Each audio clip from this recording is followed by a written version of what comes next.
Hello lads and gals and non-binary pals, Ertodes here, and let's talk about pay to win. Obviously, in this game, pay to win is huge. It's basically like in real life, if you're broke, you ain't gonna have a good time. And I wanna talk about how I played Season 1 entirely free to play, and then I transitioned to a low spender, and probably I am a low or light spender right now. And let me tell what I think are the best ways to spend a little bit of money in the game and what you can avoid without feeling left out. Before we jump into how exactly to spend any of your hard-earned money, I want to say one thing. This game does extremely great job of making you feel like you miss out a lot if you are not spending money in it. It is employing all the casino, all the gambling mechanics possible to hook you up. And here's the thing. If you're thinking that you, I don't know, can spend like $20, maybe $50 and that's it, then you stop and you're not gonna spend any cent more in here, that is not the case. Once you made your very first purchase, you are very likely to keep it going. The game is very likely to suck you into a rabbit hole of spending all the time. So if you cannot afford to spend more than you decided to spend, then don't. If you cannot afford spending regularly, then don't start spending. If you have only this some amount of money, like 20, 50, $100 that you decided, okay, this game is fun, I want to spend this amount of money and that's it, it will not be like that. Don't spend this $100 or whatever because you will want to spend more. Unless you have incredible willpower, and then, well, great job, but most likely it is not the case. So spend and consider spending in the game only if you know that in case this game hooks you up to spending a lot all the time, you still will be able to afford it. It will not affect your financial stability, it will not affect your family, your mental health, etc., etc. Only in this case, let's talk about becoming pay to win in this game, but not a whale, a light spender who just wants to unlock all the content that is locked behind the paywall in this game. So let me change to my farm account so the shop looks like I'm a free-to-play player, and we will talk from that perspective. I played entirety of Season 1 as free-to-play. I have not spent a cent during the Season 1, and Season 2 started right around my birthday, and I decided, alright, yeah, I can treat myself, and I'd like to spend for... I think I was only aiming to buy monthly packs and battle pass, and I thought like that is all I'm gonna spend in the game. But here I am in Season 2, and I think I have spent more than $700 by now, and that is up from 30 or 40 I initially planned. I do not regret spending them, and I can afford spending them, but that is way more than I thought I am going to spend. And while spending these, I realized some of them were better spent, some of them were not so worth it. So let me show what is worth, in my opinion, and what you can safely skip unless you're like maximum wailing out and you just throw all the money into the game and you don't care about the amount, just give me everything, right? First of all, there is of course the first purchase thingy, and if you think that you are going to spend in the game, start as soon as possible. This game has a paywall. You won't be able to compete later on without paying. So if you know you are going to pay, well then, my advice, start as early as you can, as long as you enjoy doing that. Lilia is great. Anything you purchase in the game, doesn't matter what, you will get Lilia and some other rewards. Now, and Lilia is a great first investment, although not the only one, because to get her to 5111 costs only $1 here, $1 here, and $2 here. It's like $4 to $5. Oh, I also have some taxes applied, so my prices are a little higher than in-game actual prices. So I guess this costs $1.20, but the actual prices for the game is $1. Your prices might vary depending on where you are from and what device you're looking at the prices from. So Lilia is a great $4 thing to buy. However, best bucks spent are undoubtedly in the things that give you rewards through an extended period of time. The amount of rewards you get for like it's probably 3 and something bucks here for monthly pack, an advanced monthly pack, compared to every dollar spent to get some rewards immediately, for example, from great value bundles, is night and day. You can see it is like 10 times probably, right? This here says it's 8,000% value, and here it says 900 something percent value. We are still talking about, digital pictures in a game that do nothing good in real life, except making maybe you feel good and you having fun. So this percent value is very relative.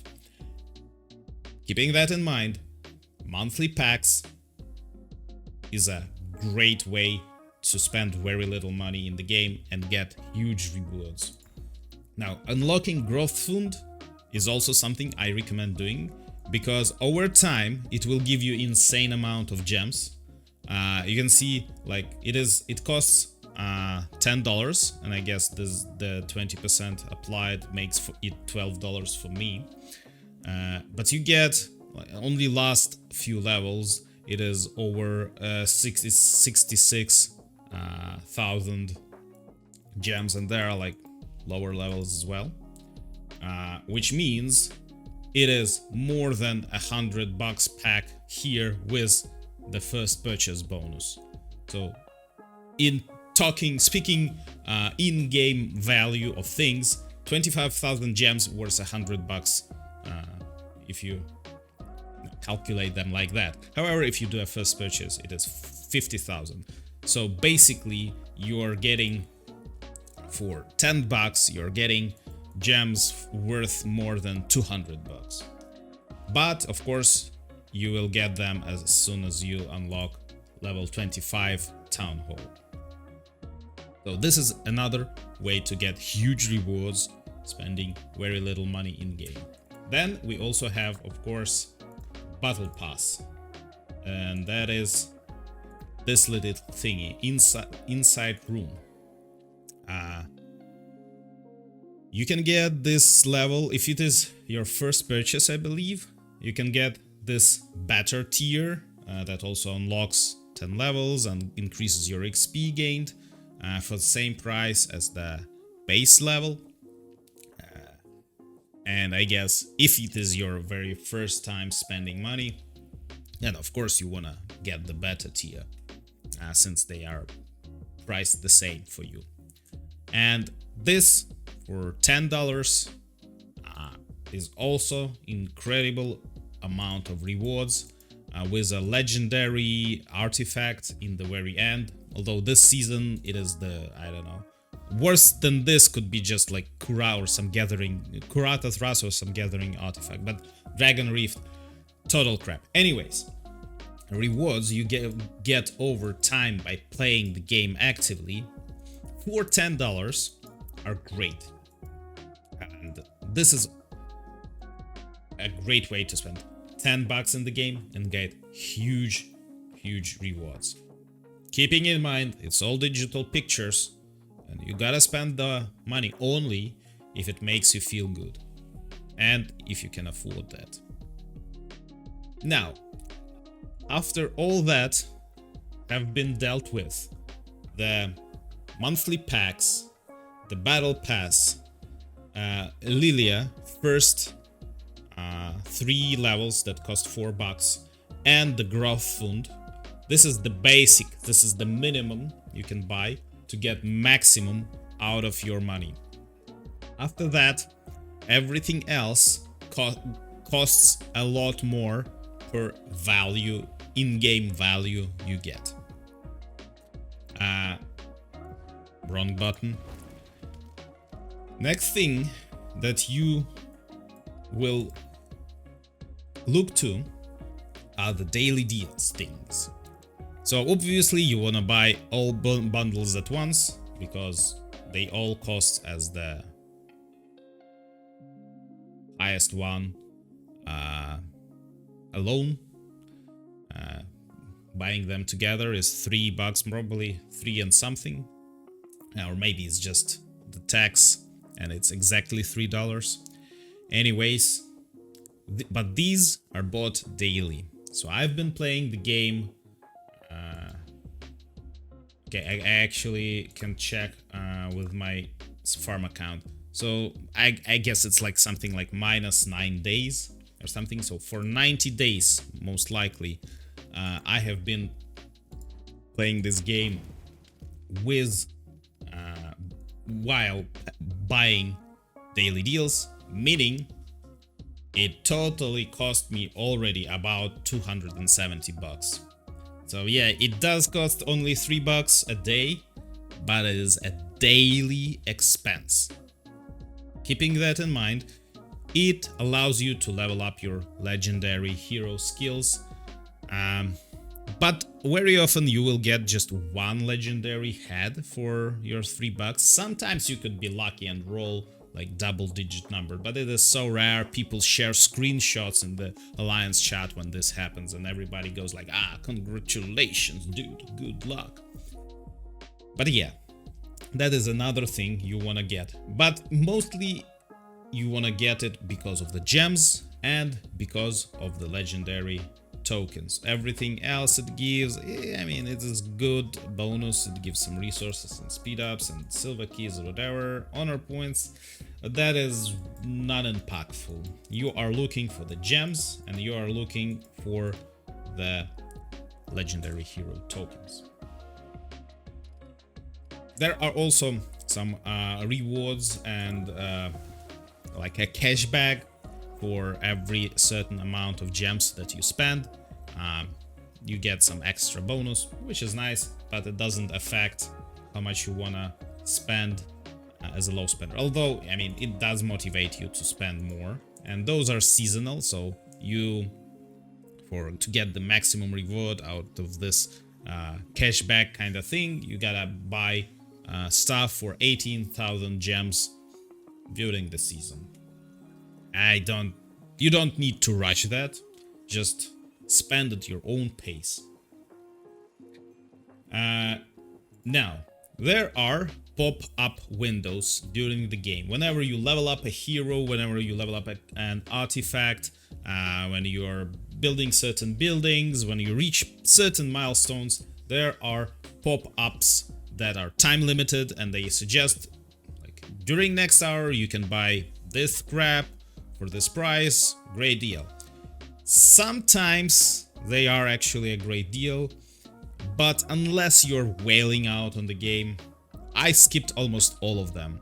I definitely say skip the epic hero ones. You don't need to spend any money on epic heroes. And I also skipped all the artifact ones because artifact dust, and that is the biggest thing that it offers. Of course, there are some few keys, artifact keys, but most of artifact keys are just contain green scrap artifacts anyways. So the dust that this pop-up gives, it disappears in the end of the season, so it does not have kind of like long-lasting impact. There are great value bundles for building pop-ups, especially for the town center pop-up. I couldn't show it right now because I'm not upgrading it, but anyways, those pop-ups, they're usually above average in terms of how much value you get for a bucks spent, but I scapped on almost all of them, with exception that I bought some of the legendary heroes one because I was lacking on the legendary medals to star up my heroes. Now let me jump back into my main account and show one more thing before getting to a conclusion with this all entire thing. And you can already feel that this game's gonna pretty much screw you over for your hard-earned cash. Now, the thing I want to show here is how much it costs to upgrade Watchtower and Rally Drum to level 25, which is needed to unlock your tier 5 units. Except, apart from the month of time that it takes to develop the research and the buildings, etc. Without speed ups, it will literally take years. Apart from that, you will need, for the maximum level, I'm not talking even for the levels before, which also cost something, but for the maximum level you will need 5,000 arrows, and here you will need 5,000 treaties. Now, grinding these with in-game means will also take season after season after season. You will most likely want to gem those, and level 25 alone will cost 100 gems.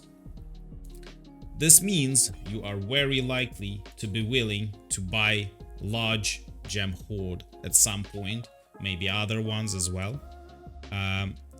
You also really want to look after this first purchase bonus, which doubles the amount of gems you buy for that price. After you buy, for example, I bought this large gem hoard and I no longer have 50,000 gems for 100 bucks. Instead, I have 30,000 gems.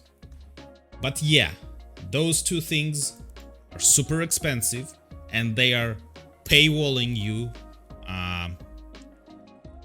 in your progress. Like, you cannot progress without leveling them up, and doing that by in-game means like killing darklings and rallying force, it will take you so much time. You are not gonna be happy, believe me.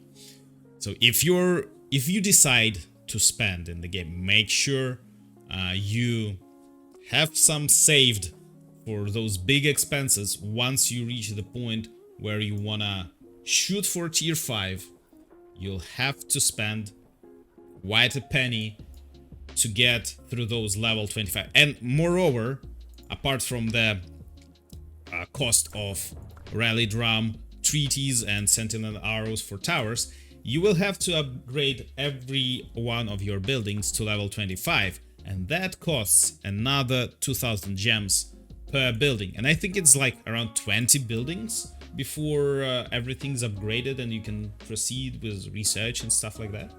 So it's another 40k, and there is, you know, all the other costs for all the treaties and arrows for the previous levels. So factor in 200,000 gems, maybe 300,000 gems, just to be able to progress in the game, in the end game of Call of Dragons.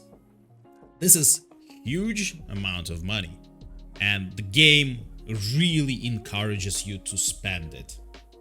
So do that only if you can afford doing that. Otherwise, the game is great. I really enjoy playing it, but it is huge pay to win. Speaking of gems, this is why I do not recommend, I really recommend trying to stop yourself from buying all the gem stuff. Basically, it is very tempting, but you will need so many gems. Leave all the little speed ups with all the huge discounts till the time you are done with all the tier 5. Although, I mean, maybe it will take so much time to get to tier 5 units that you just, you know, better off maybe spending on speed ups, spending your gems. But yeah, it's up to you. I think I made a mistake spending gems on in the goblin market. Probably I should have saved. That's why I'm saying, yeah, you better save them. Quick edit. I of course forgot to mention those great value bundles because I have never bought them. For me, as a light spender, they are just way too expensive, so I entirely skip them. For me personally, they don't seem all that amazing, although of course to whale out you will have to buy them, but I don't know. I just skip them entirely. That's why I have not shared about them, and it's up to you to decide whether you wanna spend on those or not, of course, as with everything else. But I personally do not recommend if you want to limit how much money you are spending in the game, even though those limited time offer bundles seem to be a little better than the average bundles, but you know, they still have tiers, and to max out you'll have to go through all the expensive tiers up to $100 per the golden chest bundle. So yeah, that is, for a light spender, that is just way too much for me. Alright, I think that is all I wanted to say. I shared my experience. Please share yours. Maybe I forgot to mention something. Maybe I forgot some great deal that exists in the game. Let me know, what do you think? And I will see you in the next time. Bye bye.